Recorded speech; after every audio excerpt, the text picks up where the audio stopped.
Salut, j'espère que tu vas bien et que tu passes une agréable journée, voire une agréable soirée, dépendamment de l'heure à laquelle tu m'écoutes. Je suis Bélicia et bienvenue dans ce podcast, le Just Talk, un podcast créé par une jeune, pour les jeunes, et où on aborde des sujets qui nous concernent. Alors aujourd'hui, nous allons parler de la dépendance affective. Qu'est-ce que c'est? La dépendance affective, c'est un état où ton bonheur et ton estime de toi dépendent excessivement de l'attention d'une autre personne. On peut la trouver dans les relations amoureuses, les relations amicales et même dans les relations familiales. Et elle se traduit très souvent par un besoin constant de validation, un sentiment de vide en l'absence donc de la personne et surtout une peur du rejet. La dépendance affective, c'est très différent de l'attachement simple parce qu'elle vire très souvent dans la toxicité et c'est surtout marqué par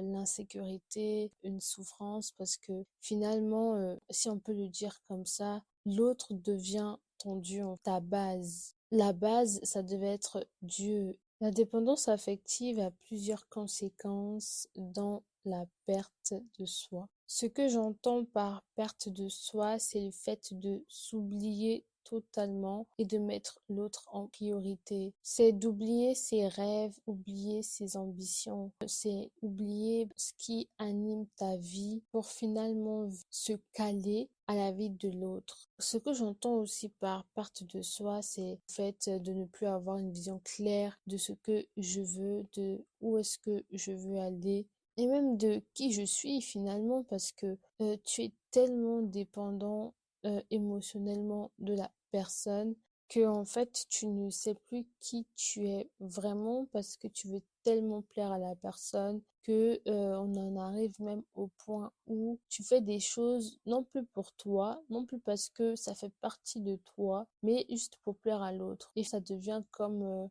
un jeu d'acteur parce que tu as deux personnalités. Tu as le vrai toi et puis tu as l'acteur ou même l'actrice. En fait, tu veux tellement pas que la personne puisse te quitter que tu es prêt ou même prête à tout pour que cette personne-là reste toujours à côté de toi. Mais laisse-moi te dire un truc, c'est que si une personne veut te quitter, elle va te quitter. Peu importe ce que tu peux faire. Si elle est décidée à te quitter, elle va te quitter. Ce n'est pas un jeu d'acteur qui va faire en sorte que tu puisses retenir cette personne-là. Pas du tout. C'est que la personne, elle a déjà fait son choix dans son cœur. Et laisse-moi te dire que c'est juste une question de temps pour qu'elle puisse mettre son plan en action. Alors demande-toi, est-ce que c'est pas mieux d'être soi que de jouer un jeu d'acteur pour une personne qui va te quitter en fait au bout d'un moment? Je pense qu'il faut savoir laisser partir les gens quand c'est le bon moment. Je pense qu'il y a des relations pour la vie, il y a des relations pour des saisons. Il y a des personnes en fait, elles sont juste là dans ta vie pour une saison, mais c'est pas pour la vie. Mais le problème, c'est que on est des fois tellement dépendant affectif ou même affectif qu'on veut pas laisser partir ces personnes-là, alors qu'en fait, on va dire leur date de péremption, entre guillemets, est arrivée. Et ce que moi j'ai pu remarquer, c'est que quand tu ne laisses pas partir ces gens-là de ta vie, c'est toi qui souffres parce que finalement tu prends du retard.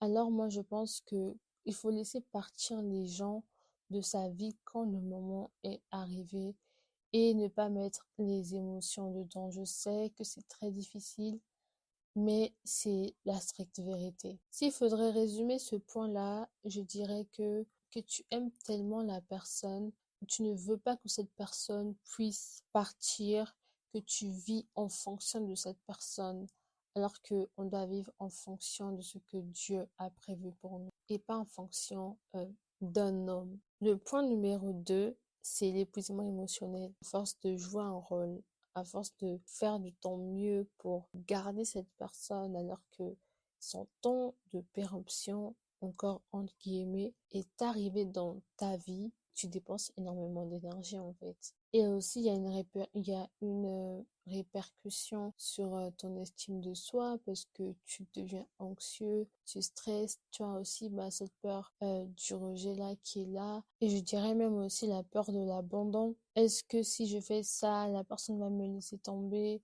Laisse-moi te dire quelque chose. Les hommes peuvent t'abandonner, les hommes peuvent te rejeter, mais Jésus-Christ ne te rejettera jamais. Jésus-Christ ne t'abandonnera jamais. Alors, n'aie pas peur d'être toi, n'aie pas peur de vivre en fonction de ce que Dieu veut pour toi, parce que Dieu a des plans merveilleux pour toi. Et quand il t'a créé sur terre, il ne t'a pas créé pour que tu vives en fonction du regard des autres. Il ne t'a pas créé pour que tu sois dépendant ou même dépendante, affective ou affectif. Non, Dieu t'a créé parce que tu dois accomplir des choses. Il y a des personnes qui attendent que tu puisses te lever pour qu'elles aussi, elles se lèvent et pour que aussi leur vie commence à aller de mieux en mieux, de gloire en gloire. Tu es précieux, tu es précieuse. Ne laisse pas cette relation-là dans laquelle tu es, déjà de un, te faire passer ton temps, de deux, te faire gaspiller de l'énergie et de trois, te faire passer à côté de ce que Dieu veut pour toi. Lève-toi parce qu'il y a des gens qui t'attendent. Oui, il y a des gens qui t'attendent. Tu dois te lever et sortir de là. J'ai été dépendante affective et je sais de quoi je parle. Et laisse-moi te dire que si j'étais restée dépendante affective, je n'aurais jamais, mais au grand jamais lancé ce podcast. Je n'aurais au grand jamais lancé ma page, le Just Talk, la page Instagram. Je n'aurais en fait jamais, mais vraiment au grand jamais fait des lives. Parce que la dépendance affective, ça joue sur l'estime de soi et sur la confiance en soi. Ce qui d'ailleurs va nous emmener au point numéro 3. L'une des conséquences de la dépendance affective, c'est des relations déséquilibrées. Dans le sens où tu te retrouves à donner plus qu'à recevoir. C'est-à-dire que toi tu donnes plus, mais en face, soit tu reçois rien, soit tu reçois très peu, voire des miettes. Et surtout, tu t'attaches à la mauvaise personne juste par peur d'être seule. Comme je l'ai dit dans l'épisode 2, être célibataire, c'est pas une malédiction. Vaut mieux être seul que mal accompagné. Ça sert à quoi d'être en couple, mais en fait, t'es dans une relation toxique. T'as même pas la paix, tu grandis pas, ta vie stagne. Il ne faut pas avoir peur de la solitude. Parce que le jour où tu as peur de la solitude, tu ouvres la porte à n'importe quoi dans ta vie. Tu vas traîner avec n'importe qui, n'importe où, juste parce que tu veux pas être seul. Non, apprends à aimer ta solitude, apprends à aimer ta compagnie. En fait. Ça commence par là aussi, l'amour de soi, la confiance en soi, c'est l'estime de soi en fait. On va passer au point numéro 4 et c'est l'attachement excessif. Et je l'ai déjà dit, je pense que j'ai un peu trop développé. Il y a certains points que j'ai développés un peu trop en avance. Mais bon, on va quand même partir sur ce point 4. Des fois, on est dans une relation, on voit que on n'est pas heureux. On voit que ça va pas en fait. On voit et on le sait. Mais juste parce que on est tellement attaché à la personne que ça devient difficile de quitter cette relation. Je pense qu'il faut avoir suffisamment d'amour propre pour savoir quitter la table quand tes intérêts ne sont pas défendus. En l'occurrence, on peut être dans une relation, mais si moi je me sens pas bien, si j'ai pas la paix, que la personne en face n'a pas la paix, finalement ça sert à quoi de rester ensemble?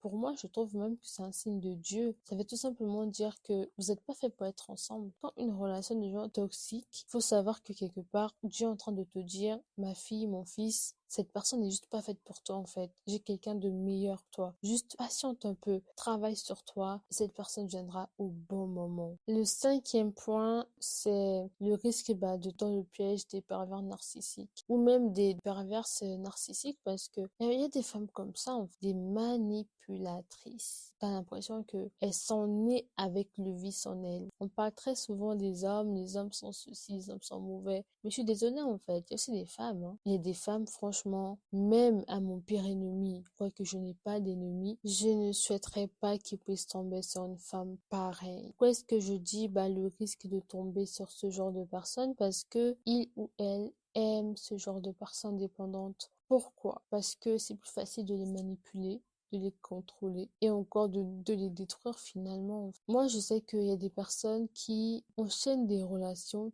toxique. Tu comprends pas en fait comment est-ce que la personne peut enchaîner des relations toxiques à ce point. Bah, moi je pense que avant de pointer du doigt les autres, c'est vrai qu'ils ont leur tort, mais il faut aussi se regarder soi-même. Pourquoi est-ce que j'attire que des femmes toxiques ou des hommes toxiques? Parce que en toi, tu as la dépendance affective, ou soit parce que toi-même tu es toxique aussi. Mais il y a encore de l'espoir, tout n'est pas fini, tu peux toujours en guérir.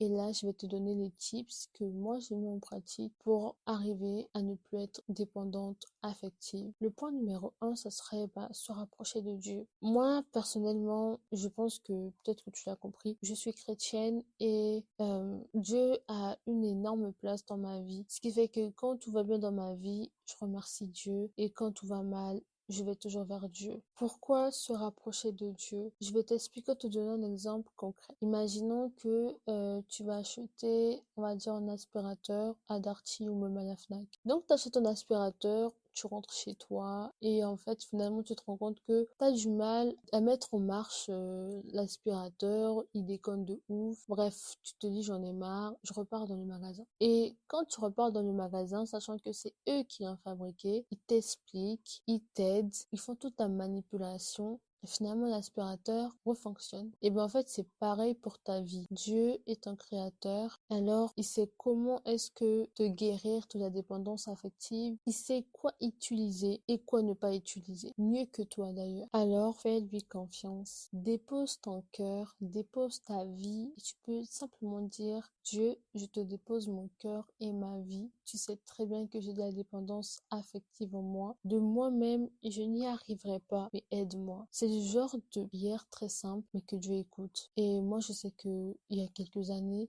c'est exactement ce genre de prière que j'ai faite. Et aujourd'hui, je suis contente et je rends gloire à Dieu parce que je n'ai plus aucune trace de dépendance affective. Au contraire, je suis tellement sûre de moi, tellement confiante que des fois on dit que je suis narcissique. Mais quand tu ne sais pas d'où je viens et ce que j'ai traversé, c'est normal que tu dises que je suis narcissique. J'ai vécu des périodes où ma confiance en soi était tellement basse que je me cachais derrière le maquillage. Pour ceux qui me connaissent, ils savent que je suis pas moche, sans prétention. Mais à cette époque, j'avais tellement pas confiance en moi que je me cachais derrière le maquillage. Et je m'en souviens encore de ce jour-là où j'avais mis du maquillage. Et quand je me suis regardée au miroir, je me trouvais toujours pas jolie. Pourtant, le maquillage, il était vraiment on flic. Rien à dire. Mais moi, quand je me regardais, je me disais, mais purée, t'es moche en fait.